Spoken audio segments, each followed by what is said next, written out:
ছিলেন হাসিখুশি প্রাণোচ্ছল এক মানুষ। কখনো হয়েছেন মা, কখনো বা দাদি।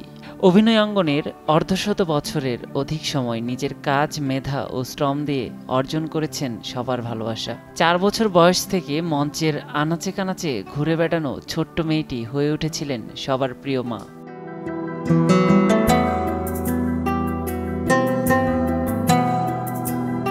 শর্মিলী আহমেদের প্রকৃত নাম মাজেদা মল্লিক। 1947 সালের 8 মে তার জন্ম। মাত্র 4 বছর বয়সে অভিনয়ের যাত্রা শুরু।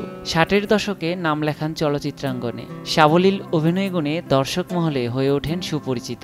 বর্ণাঢ্য ক্যারিয়ারে মায়ের চরিত্রে এত বেশি অভিনয় করেছেন যে শোবিজ অঙ্গনে সবার কাছে মা হিসেবেই পরিচিত ছিলেন। সবাই তাকে শর্মিলী মা বলেই ডাকতেন। অভিনয়ে ব্যস্ত থাকলে অনেক সময়ই পরিবারে সময় দিতে পারেন না অভিনয় শিল্পীরা, কিন্তু শর্মিলী আহমেদ ছিলেন একেবারেই আলাদা। অভিনয় ও সংসার দুটোই সমানতালে সামলেছেন তিনি। পরিবারের প্রতিটি কাজের দিকে খেয়াল রাখতেন, এমনকি সন্তানদের সময় দিতে সিনেমা ও নাটকের বেশিরভাগ শুটিং ঢাকার মধ্যেই করতেন তিনি।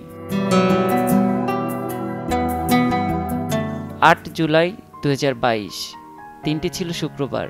সেদিনের প্রথম প্রহরেই এপারের মায়া ত্যাগ করে ওপারের ঠিকানা খুঁজে নেন শর্মিলী আহমেদ।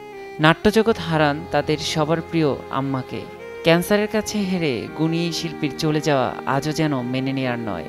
তবুও দেখতে দেখতে তাকে হারানোর 2 বছর পূর্ণ হয়ে গেল। নাটকের সংলাপে কিংবা অভিব্যক্তিতে তিনি মাতৃত্বের ভালোবাসা ছড়িয়ে গেছেন। ভালোবাসার সেই সৌরভ এখনো অনুভব করেন অনুরাগীরা। নিয়াজ শুভ, সময় সংবাদ।